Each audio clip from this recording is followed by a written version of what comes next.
In this video, I'm going to distinguish between manufacturing and non-manufacturing cost. Manufacturing costs are those costs involved with making the product or service, and so producing or making the product or service. It includes three specific examples, and those are direct materials, direct labor, and manufacturing overhead. So let's talk about those one by one before we get into the non-manufacturing costs. And let's use this example of a company that assembles custom computers. Direct materials are raw materials that become an integral part of that finished good. It has the word direct in it, so it is a direct cost. We have an easy time of being able to trace that. So an example of a direct material involved with a computer would be the hard drive installed with the computer. So other major components too would be involved.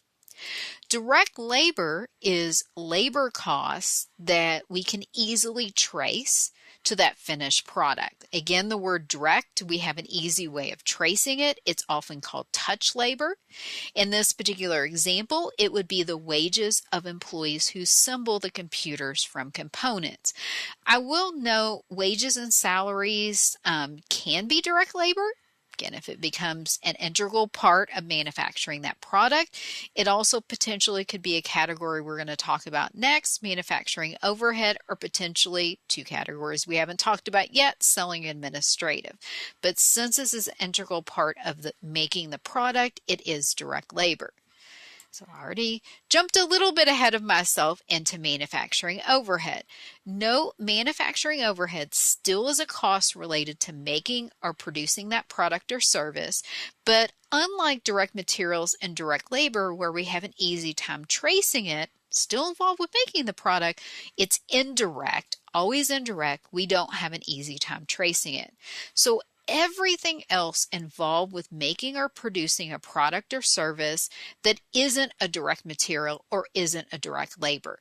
That could potentially include indirect materials, so they're materials that perhaps become part of the finished product, but they're just not easy to trace. For example, maybe there's cleaning products involved or some type of lubrication involved with computer installation. And again, we use it, but it's not easy to trace what minute amount that's involved. That would be an indirect material and be included as part of manufacturing overhead. Also, indirect labor. So again, labor involved somehow with making the product, but it's just not easy to trace. In this example, that would include the salary of the assembly shop supervisors. So the wages of the employees themselves who are actually putting together the computer, we have an easy time tracing that. But the person who's supervising those individuals isn't touching each individual product, spending more or less time on certain individuals who are touching that product. So it's indirect. It would be part of manufacturing overhead. Again, a specific example of indirect labor. There's other examples of indirect labor, manufacturing overhead, salaries and wages. For example, it might be the cost of our custodians that clean our factory, and also the cost of our maintenance workers who maintain equipment related to our factory.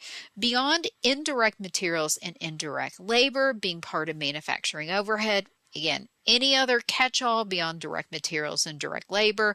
For example, here's another example, depreciation on the equipment used to test assemble computers before they release to customers. So any equipment related to the manufacturing process, if we have rent or depreciation on that, again, indirect. How do I trace that to one individual unit?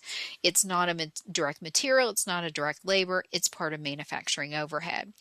It could include rent or depreciation on the factory itself. It could include things like the cost of electricity to run the equipment or just heating and electricity related to the plant itself. Those would all be indirect or manufacturing overhead costs. So we went through all our manufacturing costs. We haven't talked yet about our non-manufacturing costs. So everything else in the business not related to making or producing the product or service includes two major categories, and that's going to be selling costs and administrative costs. So let's talk about our selling costs first. Anything involved with securing an order from a customer, so enticing a customer to make a purchase after it's already been made, and also anything related to getting that finished goods into the hands of that customer. I'll note selling costs, just like administrative costs, can be direct or indirect, just depending upon how easy it is to trace. An example here of a selling cost would be the sales commissions. So again, this is part of their salary in sales commissions paid to the company's salespeople. They're not involved with making the product, but part of enticing them to go out to the customers and sell more is offering them a sales commission. So that's part of the selling costs or non-manufacturing costs. Another example of a selling cost would be the cost of advertising in the Puget Sound user newspaper. Again, part of advertising is to entice that customer to make the purchase. It's not involved here, but another example could be depreciation on the vehicle that we use to deliver the product to the finished customer. That's part of getting that product to the customer.